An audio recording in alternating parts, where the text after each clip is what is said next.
बाजरा लेके आते हैं, गेहूं लेकर के आते हैं, तो वो चींटी बोरियों में छेद करके उनको घुस जाते हैं और एक एक दिन में आधी बोरी अन्न को गायब कर देते हैं। पूरी लाइन की लाइन लग जाती है, लाखों की संख्या में आते हैं। जैसे आप पूरे साल भर का स्टोरेज करके रखते हो, उसी प्रकार से ये बुद्धि उनके अंदर भी है। उनको भी अपने जीवन की चिंता है, वो भी साल भर का अन्न भरण पोषण करने के लिए रखते हैं, अपने बिल के अंदर स्टोर करते हैं अन्न का।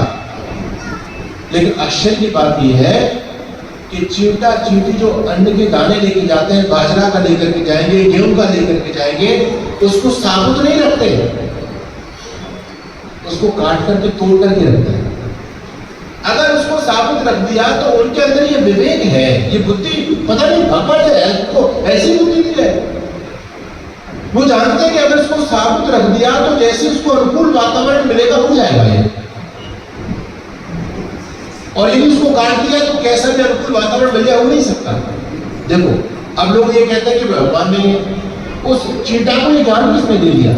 उसने वनस्पति विज्ञान नहीं पढ़ा, वो किसी यूनिवर्सिटी में पढ़ने के लिए नहीं गया, लेकिन उसको ये ज्ञान कहां से आ गया कि भाई गेहूं यदि सीधा रख दिया, बाजरा का दाना यथावत रख दिया तो खराब हो जाएगा, पेड़ हो जाएगा, इससे इसको तोड़ करके रखो।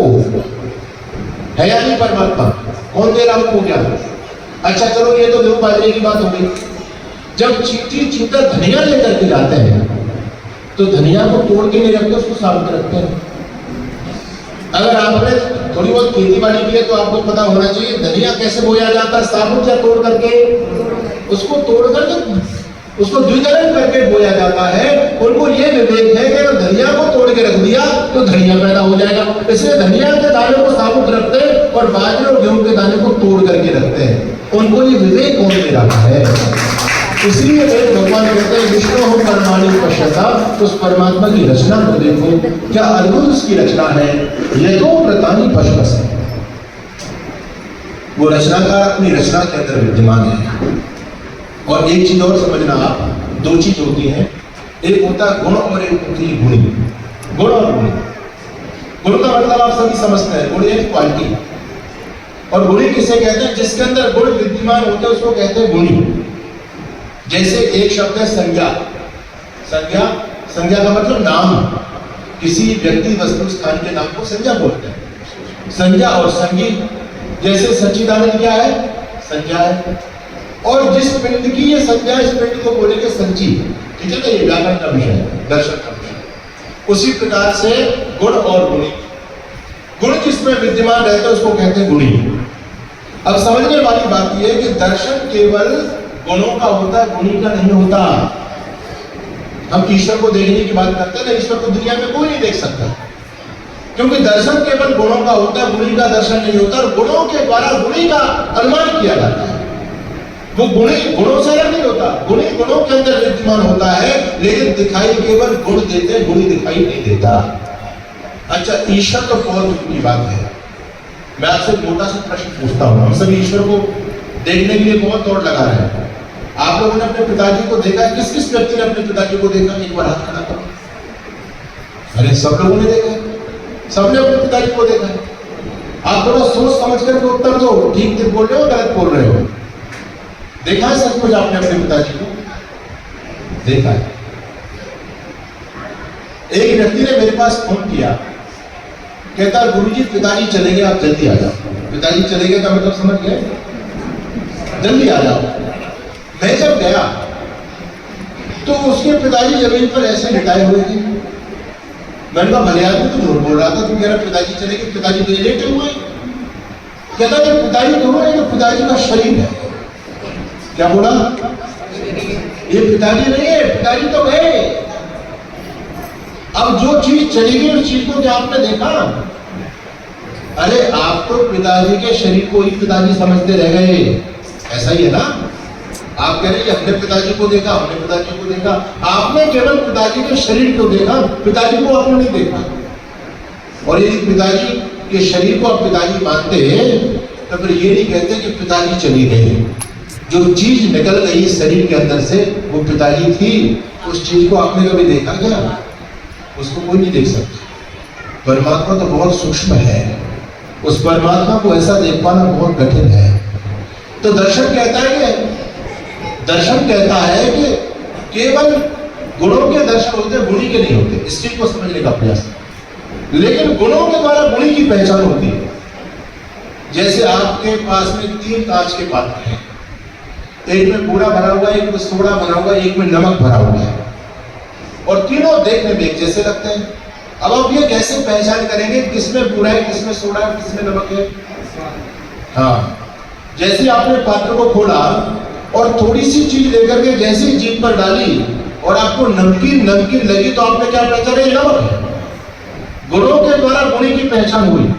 आपने जैसे ही थोड़ा सा पात्र को खोल करके थोड़ी सी चुटकी भर जीभ पर वो चीज डाली और आपको मीठा मीठा लगा, तो आपको क्या पहचान हुई? ये बुरा है। गुणों के द्वारा गुणी की पहचान होती है। गुणी को दुनिया में कोई नहीं देख सकता, केवल गुण ही दिखाई देते हैं। बात समझ में आ रही है आपको? जैसे उदाहरण के लिए मेरे हाथ में ये घड़ी है, मेरे पास में ये घड़ी है। अब मैंने इस घड़ी को खोल दिया, खोल करके इसके सारे पार्टों को यहां रख दिया, और मैंने इसमें से एक पार्ट उठाया और आपसे पूछा ये क्या है? आपने कहा स्वामी जी घड़ी की चेन है। क्या बोला? घड़ी की चेन है। मैंने चेन इधर रख दी। दूसरा पार्ट लिया, पूछा ये क्या है? आपने कहा स्वामी जी घड़ी की स्क्रीन है, उसको भी रख दिया। फिर पूछा ये क्या है? आपने कहा स्वामी जी घड़ी की मोटर है, इसको भी रख दिया।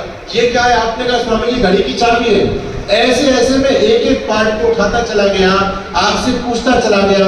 आप मुझे बताते चले गए स्वामी जी घड़ी की चेन है, घड़ी की चाबी है, घड़ी का शीशा है, घड़ी की सुई है, घड़ी की स्क्रीन है।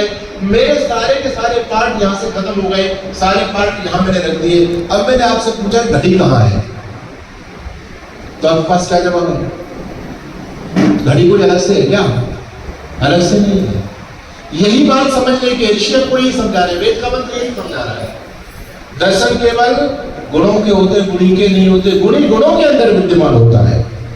इसलिए उस आप परमात्मा को यदि देखना चाहते हैं तो परमात्मा की रचना को देखो, और उस रचना को देख करके आपको अनुभव होगा कि हाँ कोई ना कोई रचनाकार है, और वो बड़ा विशेष रचनाकार है। उसकी रचना को कोई पार नहीं पा सकता दुनिया में। आदमी कितना सोचेगा उसके बारे में? हमारे ऋषि कहेंगे नेति नेति, इतना ही नहीं है, हम उसके बारे में ज्यादा नहीं बता सकते। तो वो परमपिता परमात्मा कितना विचित्र उसकी रचना है, वो कितना बड़ा विद्वान है। तो आप उसकी रचना को देख करके उसका ज्ञान करो। क्यों करें ज्ञान? तो वेद ने कहा या तो व्रतानी पसपसे, उस परमात्मा को जान करके उस परमात्मा के गुणों को जीवन में धारण करो।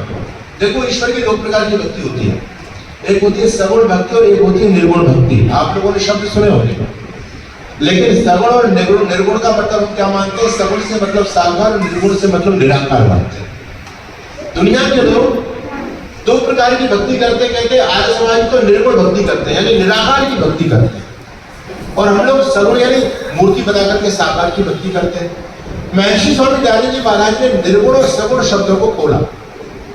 ऋषि कहते हैं निर्गुण का मतलब निराकार नहीं होता, सगुण का मतलब साकार नहीं होता। परमात्मा दोनों है, परमात्मा निर्गुण भी है और परमात्मा सगुण भी है। ये गुण सा वर्तमान तत्सगुणम, कुछ गुण परमात्मा के अंदर हैं, उन गुणों के नाम लेकर के भगवान को संबोधित करना और उन गुणों को अपने जीवन में धारण करना, ये भगवान की सगुण भक्ति हो जाती है।